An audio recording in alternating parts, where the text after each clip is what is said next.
everybody getting used. Yeah, you go to a job, whatever, the boss wants all he wants out of you. That's right. But if you don't get what you're supposed to get, you messed up. That's right. No matter what if my job is cleaning and picking up and doing my thing, and I'm like, I got a bad attitude and not making it happen, it's gonna suck for me. But if I'm like, yo, wait a minute, I can get a business, I can hire some other people to clean, and then you got a janitor job, you got a whole janitor position where you could turn this thing into a business, then you took everything you needed to take out of that job. It's a different mindset. And I'm telling you, yes, you were being used, yes, but get everything you're supposed to get and move on. One of the biggest and most surprising lessons I learned on this journey was that I just had this assumption that all these people I looked up to were fearless. You know, Elon Musk or Bill Gates, we just assume they, have no fear and it's how they achieve what they've done. But what I've learned is that not a single one of them were fearless. They actually were filled with tremendous amount of fear. So while they weren't fearless, they did have tremendous amounts of courage. And the difference between fearlessness and courage is that fearlessness is jumping off of the cliff without thinking. Courage is acknowledging your fear, analyzing the consequences, and deciding you still care so much about it, you're gonna take one step forward anyway. If we have three minds about ourselves, we have a negative mind, a positive mind, and no mind. And the work for us as performers is to be aware of negative mind, those types of thoughts, and then work to get over to positive mind. So what is negative mind? Negative mind is stuff like self-critical, pessimistic. There's a sense of worry or frustration or inner hostility. That's all negative mind stuff. And then when you have awareness of that, you're in that mind or in that camp, do you have the skills to get over to positive mind, which is optimism and focusing on what could be and fully engaged in the present moment. And if you can hang out in positive mind long enough and just hang in that space, eventually by accident you can slip up into no mind. And no mind is, we all know that space, it's flow state, where there's like no thoughts. And it's complete engagement and fusion between you and the environment and your craft, and you're just accessing everything you need to access in the right way, in the right, with the right tone. And that flow space, or I'm sorry, that no mind space or flow state, there's such a sense of awe with it. And that's why it's considered the highest state for human performance. Use your mind. There's no super computer more powerful than your mind. But if you don't have great software for it, it becomes unwieldy. And so if you have great awareness of how to trigger the ability to hang out in positive mind long enough, and we're not talking about like, hey, everything's great, when it's not. That's not what positive mind is. It's having the discipline to focus on what's good, have the discipline to lock in right now, even when right now is boring, or even when right now is really difficult. That would be the software to program you to be and to pursue your frequency, increased frequency of you being at the highest state that you can be in. Tell me that's not an asset to an entrepreneur effort or a corporation that you go into. Now you become a real asset, and it's more than hard work. Hard work is, everybody's gonna work hard. And if they can't work hard, they don't get to stay on the world stage very long. So hard work is, it's not overrated, like you've got to work hard. But if you work hard and it's not intelligent, because you haven't harnessed this amazing computer, it's like, it just gets really, it's just inefficient. And to create enough momentum to create global change or regional change or whatever the change is that you want to have for impact, this is a really important process, if you will. A lot of people come to me and they say, well, I want to be an entrepreneur. And I go, oh, that's great. What's your idea? And they go, well, I don't have one yet. And I say, well, I think you should go get a job as a busboy or something until you find something you're really passionate about, because it's a lot of work. And I'm convinced that about half of what separates the successful entrepreneurs from the non-successful ones is pure perseverance. It is so hard. You pour so much of your life into this thing, and there are such rough moments in time that most people give up. I don't blame them. I mean, it's really tough, and it consumes your life. I mean, if you've got a family and you're in the early days of a company, I can't imagine how one could do it. I'm sure it's been done, but it's rough. I mean, because it's pretty much an 18-hour-a-day job, 7 days a week for a while. So unless you have a lot of passion about this, you're going to not survive. You're going to give it up. So you got to have an idea or a problem or a wrong that you want to right that you're passionate about. Otherwise, you're not going to have the perseverance to stick it through. And I think that's half the battle right there. It's hard to remember how bad it was, you know, in early 80s, with IBM taking over the world with the PC, with DOS out there. It was far worse than the Apple II. And they tried to copy the Apple II, and they'd done a pretty bad job, and you needed to know a lot. And so things were kind of slipping backwards. And Macintosh was, you saw the 1984 commercial. I hope you have that in your archives. You know, Macintosh was basically this relatively small company, you know, in Cupertino, California, taking on the Goliath, IBM, and saying, wait a minute, your way is wrong. This is not the way we want computers to go. This is not the legacy we want to leave. This is not what we want our kids to be learning. This is wrong, and we are going to show you the right way to do it. And here it is. It's called Macintosh, and this is so much better that it's going to beat you. And we are going to do it. And that's what Apple stood for. I went to prison. Before I got locked up, there was a guy that I did not like too much when I worked with him. We didn't like each other. And one day this guy came up to me and he goes, you know, you don't think I like you, and I don't know if you like me or whatever. I'm a little on the straight side. He goes, do you know what I did before I retired and took this job as a sales manager? And I go, no. This was 2 weeks before I got locked up. 2 weeks before I got locked up. He goes, when I got arrested in Boulder, I was working at Bill Crouch Subaru on 28th Street. This one was on 28th Street. Grant, that was the guy's name. God bless his soul. I had worked there, and he didn't like my style of selling. He didn't like that I was like a savage. And he came up to me one day and goes, I don't like it. So I just stayed away from him. Yeah. And about a week later, he came up to me and goes, do you know what I did before anything? He goes, I was the booker for one of the casinos in Vegas. And he goes, I gotta tell you, you might have a career as a stand-up comic. And I looked at him and I go, are you retarded? Are you crazy? Then I got arrested. Thought went right out the window. Like, it wasn't that? Brendan to my little girl at the house. Wasn't even a thought. Damn. It's like if I come to you and say, you know what, you should play the harmonica.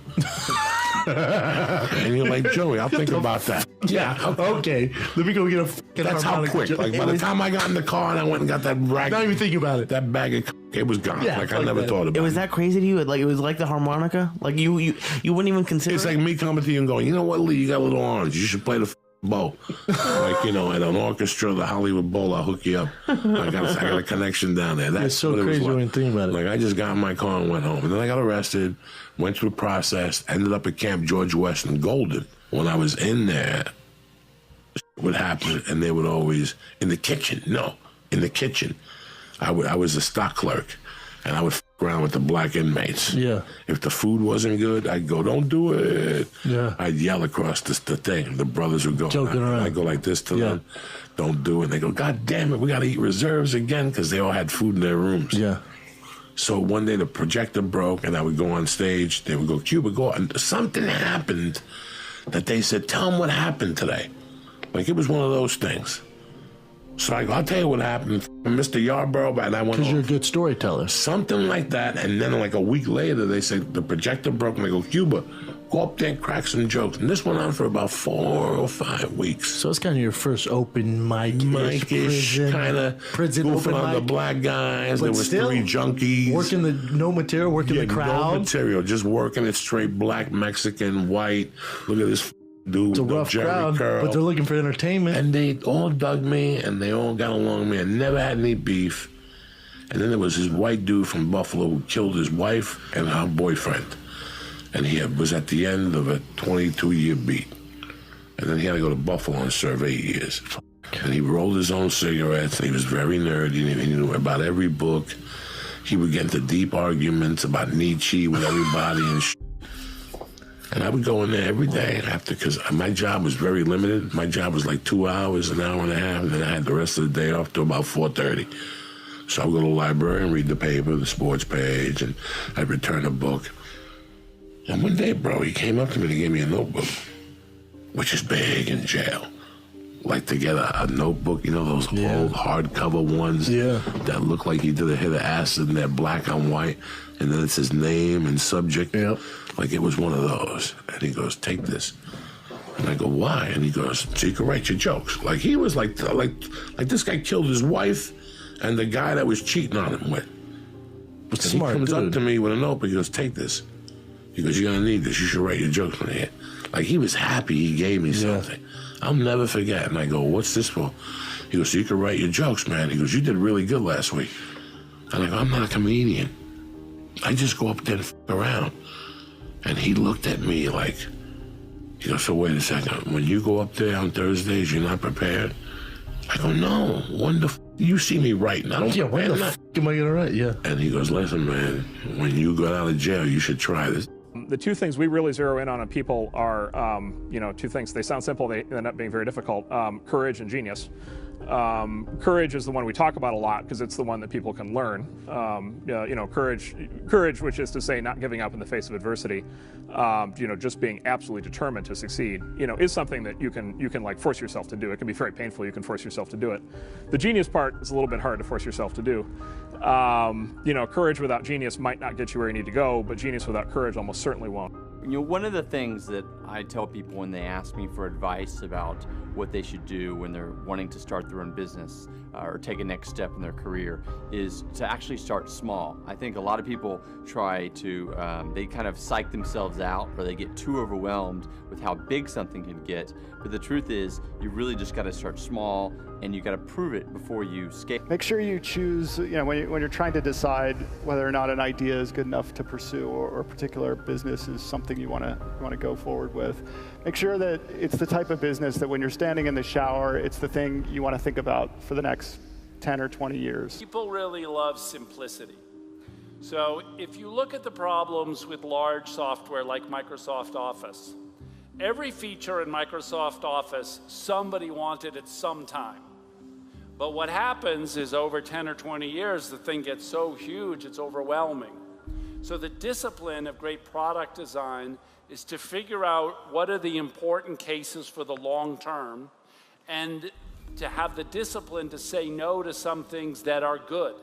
It's easy to say no to things that are bad, but great product design is saying no to some things that are good. If you don't love it, you won't make it through the long period of pain that is inevitable. So make sure that you take care of yourself during the process, make sure that you take care of your mental health, your physical health while you're doing it because it's a long road. So the most important thing you can actually advise yourself or anyone else is ignore your mistakes. Like, what is your problem? You're good at some things, just go do that. The number one thing you should worry about is, am I doing the things that I'm good at? Basically, the theory is we're all born thinking like entrepreneurs. Like when we crawl and we start and we fall, when we're trying to walk, we figure it out. Entrepreneurs always figure out, you're born thinking like an entrepreneur that, I'm going to figure this out regardless and I'm going to keep going. Now, often the challenge is families and friends convince you not to be an entrepreneur because when you say I'm going to change the world, I'm going to be the most famous person, I'm going to save the seals, they say don't do that. It didn't happen before. Yeah. It's never happened. You're gonna fail. You're gonna embarrass us. They put the limiters on it. They put the limiters on. They put the blinders on you. But true entrepreneurs will just keep figuring it out. There is an advantage to being what I like to call now hardcore. Hardcore. I don't know quite how to describe it. It's a combination of tenacious and dedicated and passionate and committed, something like that, hardcore. I learned about being hardcore from math concentrators at Harvard. I'm not going to ask whether we have any math concentrators here, but I would say that's where I got kind of my lesson. I mean, people could just go crazy, focused. And it wasn't just that people were genius, but working and working and working and working. I'd sit in my room working on a problem set, and after 3 hours, I'm a little ADD, I just couldn't take it. The most hardcore people could just power through anything. And the advantage of being that tenacious and dedicated and committed, I claim, it helped us at Microsoft. It's fundamental at Microsoft. But I learned it here at Harvard. My biggest tip is just get started. I meet a lot of young entrepreneurs who have good ideas or bad ideas or some ideas, and you don't want to be a person who just talks and talks and talks. You have to actually go and do something. And don't worry about if it's the perfect thing or not. There is this myth of entrepreneurship that you'll have the one genius idea and suddenly everything falls into place. It doesn't work like that. It's a hard slog. There's a lot of things to do wrong, a lot of things you'll do right. The sooner you get started, the sooner you'll get somewhere. You have to decide if you're going to be a slow growth company or a get big fast company, because anytime you try to straddle those two lines, painful things happen to you. The most important thing when you're working with people early is that you guys line up on what your goals are. That sounds really basic, but you can totally, it can be fine. You can want to build a small business that makes money and you don't have to go to an office every day. Or you can want to build a huge company. You can want to build Google, but I think you have to be really, really aligned on that. You do remove ideas from one place and bring them into another. And if that's cloning, I do it all the time. Of course it's useful, if I were you people, to look at what other people you regard as great investors are doing for ideas. The trouble with it is that if you pick people as late in the game as Berkshire Hathaway, right, you're buying our limitations caused by size. Sure. You really need to do it from some guy that's operating in smaller places and finding places with more advantage. And of course, it's hard to identify the people in the small game. But it's not an idea that won't work. If I were you people, of course I would do that. What do you mean? I would want to know exactly what the shrewd people were doing, and I would look at every one of them, of course. That would be a no-brainer for me. And can't stress this enough. Choosing your partners has got to be maybe the most important decision you'll ever make, whether personally in love or otherwise in business. You can change your idea. You can pivot your company. You can't change your partners without starting over. And so I see so many people rushing into these relationships. I mean, you should really give that a lot of thought. This is something that hopefully will last years. I think that's what people always have to ask themselves. Do you believe in the concept of what you're doing? Do you believe that there's really a there there? If you can figure out the right, product package or the right way to reach users, and if you believe that, then, keep scrapping, because usually there's a way. And so it's about this movement forward, not what you own, not your education or your pedigree, not a pile of resources you might have at hand, not your network, just going after this thing and knowing that as you do that, you'll find what you need, you'll make your way over, around, and through. And I think the best entrepreneurs that I've met are able to do that because they have this strong vision and they know that it's worth it to keep moving forward. Larger, more established entities can't move as quickly as you can. And success and scale and size all fight against this.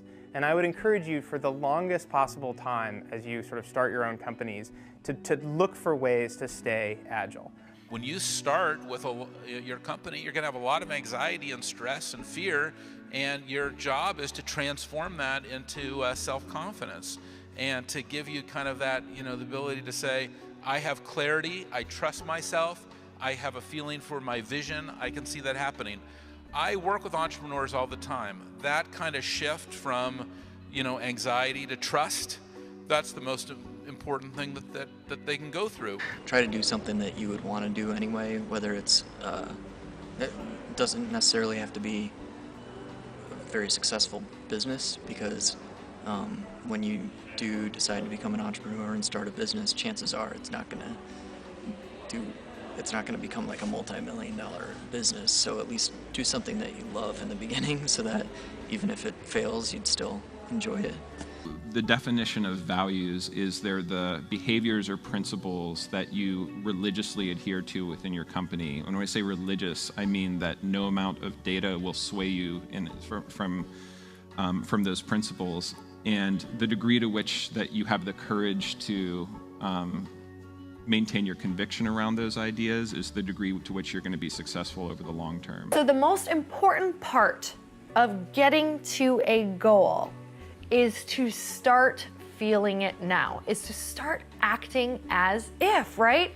If you want to be that leader, if you want to be that author, if you want to be that painter, all it takes is one action, and you truly are in the process of becoming it. So it's funny that I am literally basically done with the book, and I'm like, can I call myself an author yet? I've written a book. Of course, because you have taken the action, you're doing the actions. There is no final anointing of anyone. There's no ceremony, there's no fireworks. You just start acting as if and feeling it and envisioning it and picturing it. And soon enough, you become it, right? So everybody starts somewhere. So whether you are a famous ballerina or an Olympic swimmer, they all started somewhere. They all had to take that first class. They all had to take that first leap into the water, right? And at what point can you start calling yourself a swimmer, a dancer, an author? It's the second that you start taking action and you start thinking it and you're feeling it, right? It's about embodying it. So my biggest tip for you is to start seeing yourself as that person and start taking the small actions of being that person that you want to be. That's the only thing that is separating you from actually being it. So you have to act as if in order to really start getting that ball rolling, and all of a sudden you are. So just go and do it, try, learn from it. You'll fail at some things. That's a learning experience that you need so that you can take that on to the next experience. And don't let people who you may respect and who you believe know what they're talking about, don't let them tell you it can't be done. Because often they will tell you it can't be done, and it's just because they don't have the courage to try it. Ben Graham in his low teens looked around and he looked at the people he admired and he said, I want to be admired, so why don't I just behave like them? And he found there was nothing impossible about behaving like them. And similarly, he did the same thing on the reverse side in terms of getting rid of those qualities. From the time I was 7 years old, every Saturday I would go for 4 hours of acting class every Saturday. Whoa.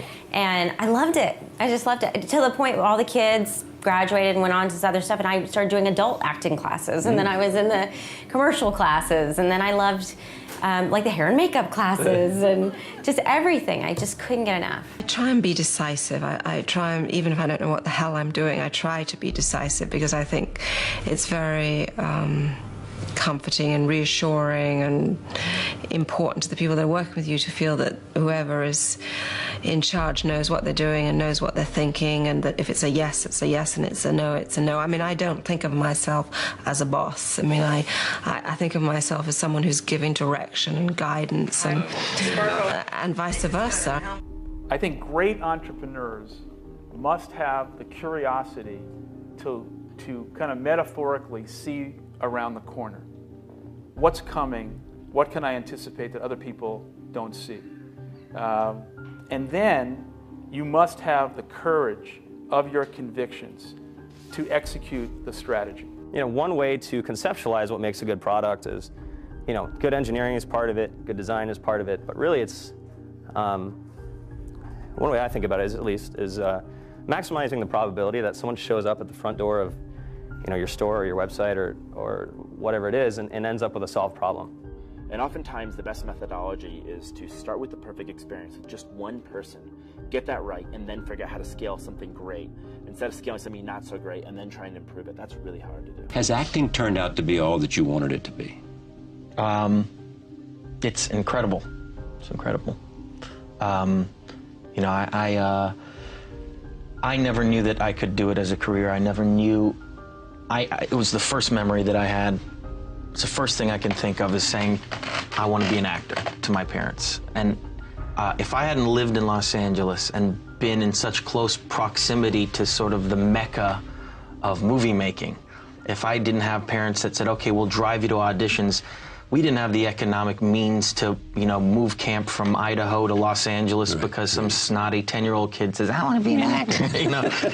We did it, and after school I got to go on auditions, but it was always, and I've said this before, it felt like an elite group of people, and it felt like I would never belong to them.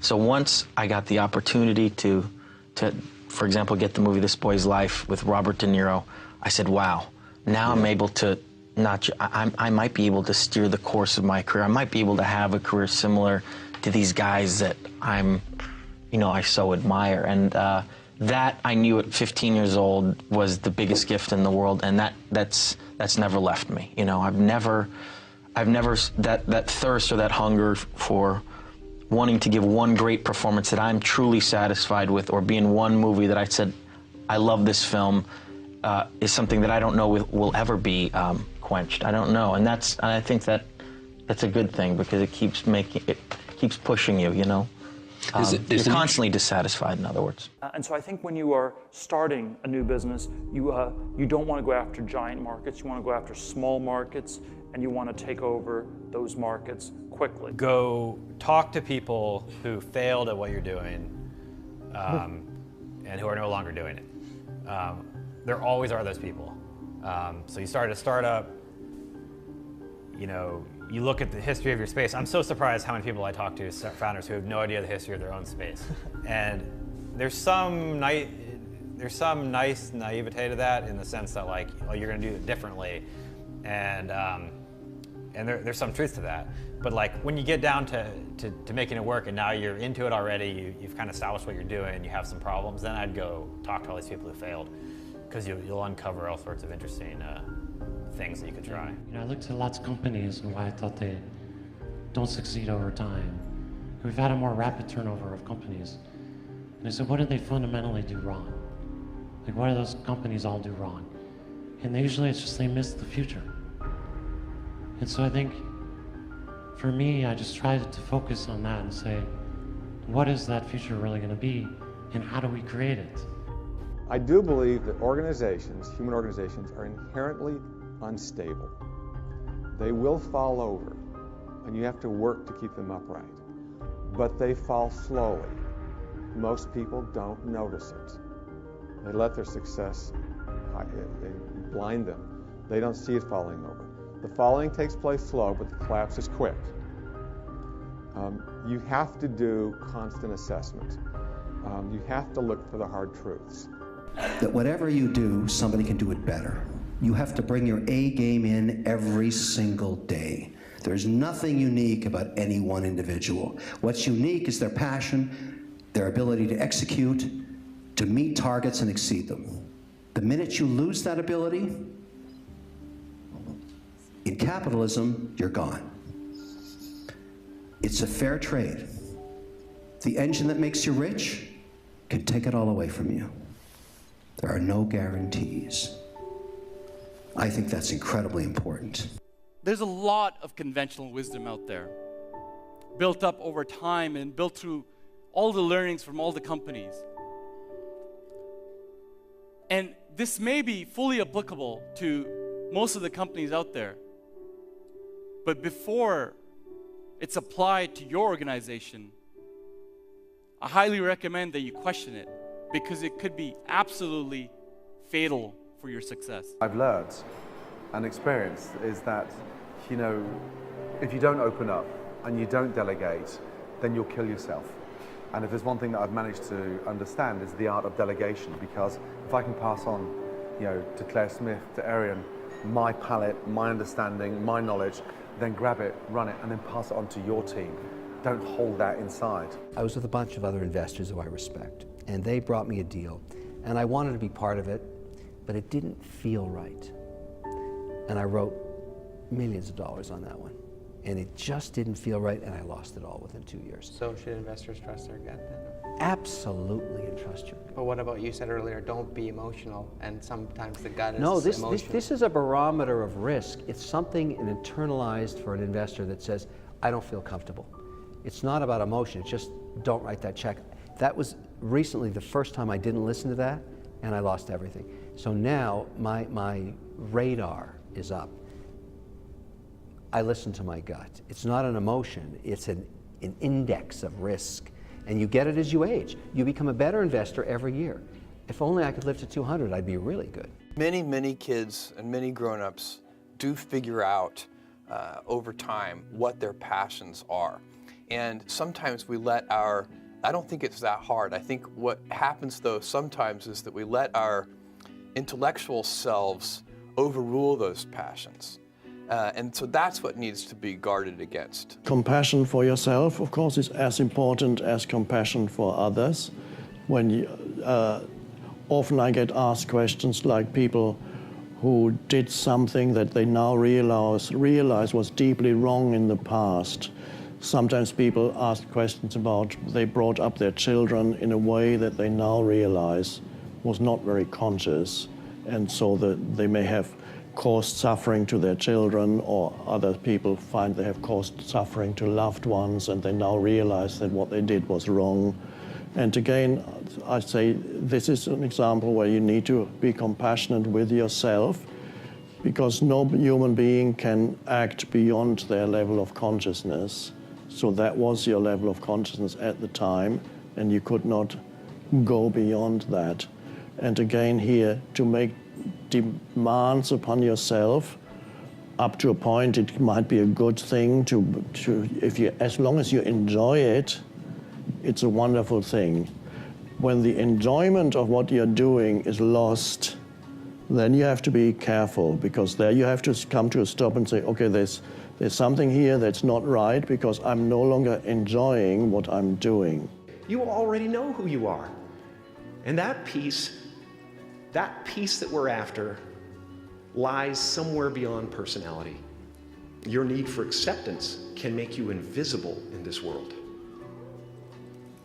Don't let anything stand in the way of the light that shines through this form. Risk being seen in all of your glory. As soon as I got off the phone call with him, and then also when he said, it's not in the picture now, but I think it'd be great if Dallas danced at the end, and my heartbeat went up on the phone, and I started breaking a cold sweat, like going, no, that's not. And as soon as I went, oh no, that's not that, the other devil in my ear said, I dare you, dude. And I just went, of course. I think yes. Because I immediately noticed, if you don't, you're wussing out, dude. Are you kidding me? You will forever regret. You have to. So as soon as I got over that, I was like, well, that's inevitable. I'm doing it. Now, I got to bust my ass to go do it the best I can. And there was a lot of fear in that. I mean, that was, yeah, that was some majorly good anxiety and fear. And then, now I'm saying by that time, now everything, my choices from that phone call on were, anything I was nervous about, you have to go, f it. No, dude, go. All the way, go. Meet midnight. Yes, can y'all meet me for another choreograph session? 8 a.m. Sunday morning. Do you got an hour? I'm gonna go stand in the mirror. My wife's over there watching, reading something. I'm gonna stand in the mirror and I'm gonna practice a move. This is really embarrassing. Well, too bad, man. Do it in the mirror right now, because the less embarrassing that gets, hopefully the more comfortable you'll be when you're out there in front of 80 people and a bunch of cameras. And one thing you do when you go out there, don't come up short. Go all the way. So when we see a kid with a lemonade stand, it's different than when we see a vending machine selling lemonade, even if it's exactly the same product, because the story around it is what people are paying for. So when I meet small business people, all I ask them is not what's their balance sheet, but what's their story. Why should I pick you? Why do I care about what you're doing? And if you start giving me all this inside baseball statistics about why you're 2% better than some other competitor, I'm already glazed over, because that's not part of the way I see the world. But what you really need to do is think about what is the smallest possible test that I can run for this idea, for this concept, for this theory, get it out there, and get customers using it. Because your customers are going to be the ones to tell you if it's really working or not. If you're not utilizing an online community, then you're at a disadvantage to those who are. You can be asking online communities what they think about your ideas, or if they have any advice with what you're working on. Not only will you hear from people who are passionate about the subject, but you'll be hearing from people all around the world, each with their own experiences and stories that can help you. Once you have the passion, the thing that you're passionate about now, you can look at other people or other entities or other things or works of art, and you can draw things from that to help you be better at what you do by looking for those common denominators. Johnny wanted to know, how do I prepare? How do I prepare? How do I study? How do I view the game? How do you build your game? And my response is much like the way he builds products. You think sequentially. You look at this the end result of what you want to create. But in order to create that, there's so many other little things that go into this massive entity or device. And it's no different than building my basketball game. You start with, what do you want your game to be? What would make your game most unstoppable or hard to deal with? And now you work backwards from there. And you start building it one piece at a time, one move at a time, one counter at a time. So there's a lot of similarities there. You want an idea about what you can say. I know it sounds like a bad idea, but here's specifically why it's actually a great one. You want to sound crazy, but you want to actually be right. Because when you're trying to differentiate, when you're trying to do something different, there's going to be that gut moment, that gut sense. Is this right? Is this not right? If you're not having doubt, you're not pushing the boundaries far enough. One of the things I advise entrepreneurs to do is when you have an idea, a classic entrepreneurial impulse is to hold the idea close to you and not go tell people because, oh, the idea is so special. Right. That's almost always a mistake. Go talk to Why is that a mistake? Yeah. It's a mistake because your actual real competitive advantage is not that you have this idea that you have locked away in your closet, which may or may not be accurate and you have no idea which it is. Your actual competitive advantage is if you're assembling the intelligence around, does this idea work? What is the right team? What is the right learnings? And we're essentially in motion. Like me, have to do everything 3 times before we get it right. Thankfully, I know that. So I know that I have to get up early and try it 5 times because the 8-year-old will be able to get past it in 2 times. So I have to be on my feet longer, but at least I know it. And so I just go at stuff. And it served me very well in that my resume is pretty varied and I have a pretty interesting life. I get to do different stuff and have a bit of access because I just said, yeah, I'll try that. I mean, why would I hold back? I think success, first of all, is knowing my purpose in life. As I have watched and observed successful people, what I have discovered about them is they really have figured out why they're here. They really do have their act together. And knowing their purpose in life is a stability for them. So that when everyone else is rocking and rolling and things are a little unsteady and people are kind of leaving the ship and people are kind of abandoning their causes, these people, they hold steady right throughout the storm because they have a true North Star. They truly are focused. It becomes an anchor in their life that just holds them steady. And the anchor is a confidence based upon a knowledge of purpose. And there are a lot of people from whom we can learn a lot. And I think the one piece of advice is don't underestimate anyone you come across ever. Right. Like whether they're, a blue collar worker waiting for the bus, or they're, helping you they're the server or bartender at the restaurant, or they're a lower ranking employee. I mean, the smartest leaders I've ever seen have always gone around the room and asked for everybody's opinion. I don't pay no attention to what they say about me. All I do is just do what I have to do and get paid, and that's it. But I don't really pay no attention to the rules of boxing. I don't pay no attention. I defy all the rules. I've added pages to the book of boxing. The world is a hurting place, and the world needs hope, and the world needs love. Without hope, we feel like, why are we here? Well, brokenness. Here's mine. Today, I still have no arms, no legs. But everything's changed. Everything. For me, I was looking for hope and happiness, and I couldn't see it for many years. In fact, if this side of the table represents my hope, truth encourages me to become all that I can be. But then we have lies every day coming in our mind, people who discourage us. You know the people that you have in your life who, no matter how good of a day you're having, they'll bring you down. Or no matter how bad of a day you're having, they'll bring you even lower. You know what I'm talking about? Think of the 3 biggest discouragers in your life. They're not your biggest discouragers. You are.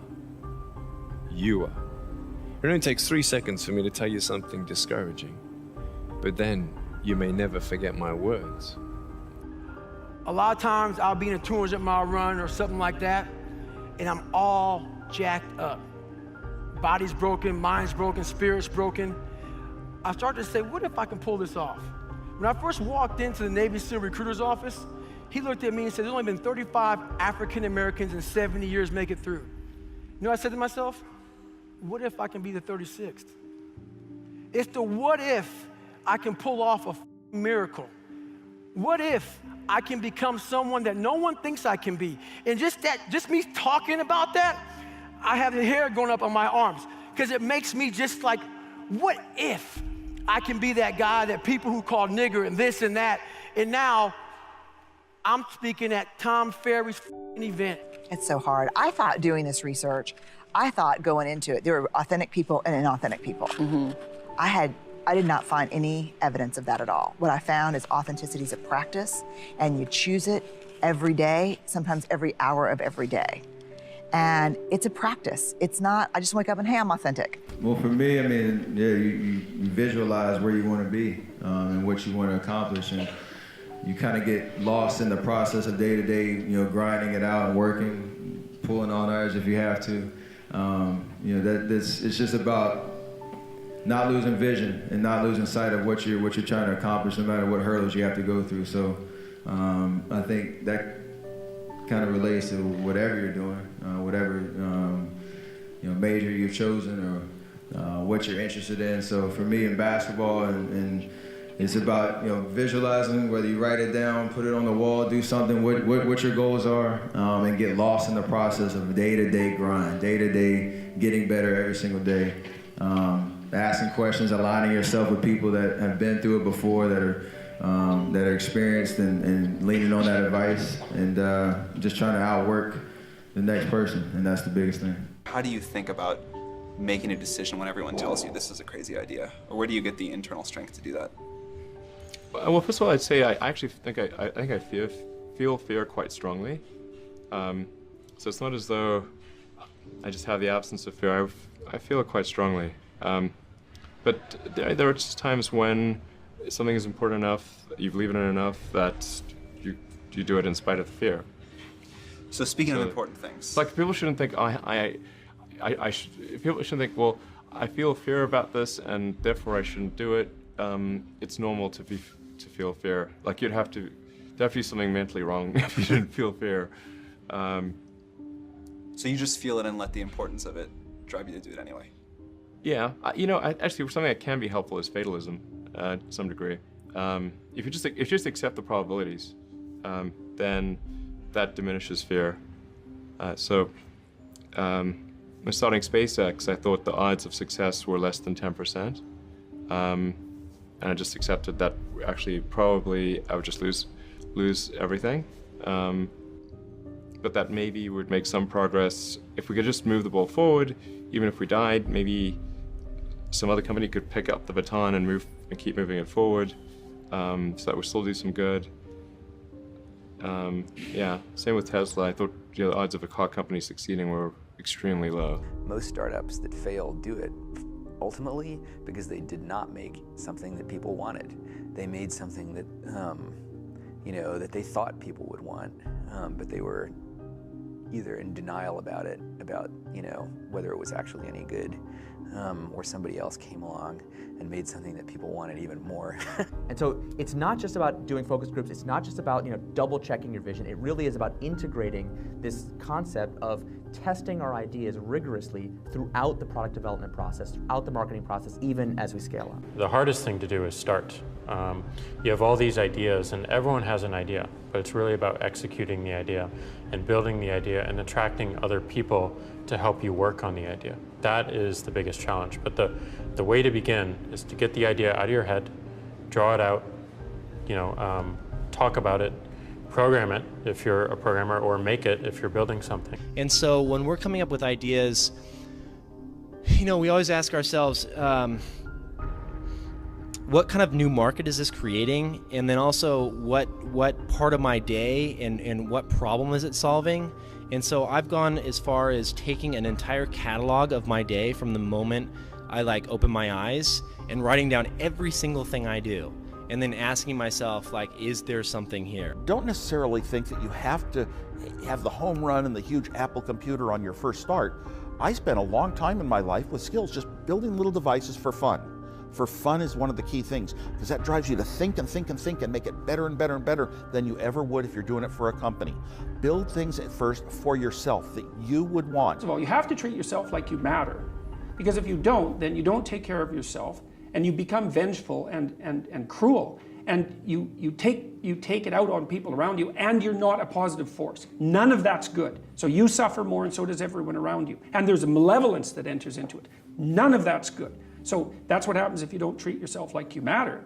And then, well, what happens if you don't treat other people like they matter? Well, you lie to them, you cheat them, you steal, you enter into impulsive relationships with them. They can't trust you. That doesn't go anywhere. They don't like you. You end up alone at best, and maybe like incarcerated at worst. Like, that doesn't work. And so you watch the people around you who thrive, regardless of what they say. They act out the proposition that everyone matters. And then you have a functional society. And I think, okay, well, if when you act out the proposition that everyone matters, you have a functional society, maybe that's evidence that that proposition is true. It's like, I think it's true. If you're not coming up with 10 ideas a day, that's why I have this thing. If I'm not filling up this page every single day, then my idea muscle will atrophy. And I started this in 2001, and I still do it every single day. Like, you have to come up with ideas every single day, or the idea muscle atrophies. The good news is, after about 6 months of doing that, you're like a machine. Like, people get surprised at how many ideas you could just have. What this all comes down to is doing something exceptional for your users, whether it's in community, whether it's in connection, or whether it's in design. This is our big advantage as a startup, is that we can actually get away with doing this. We can make this the core part of why we're doing business.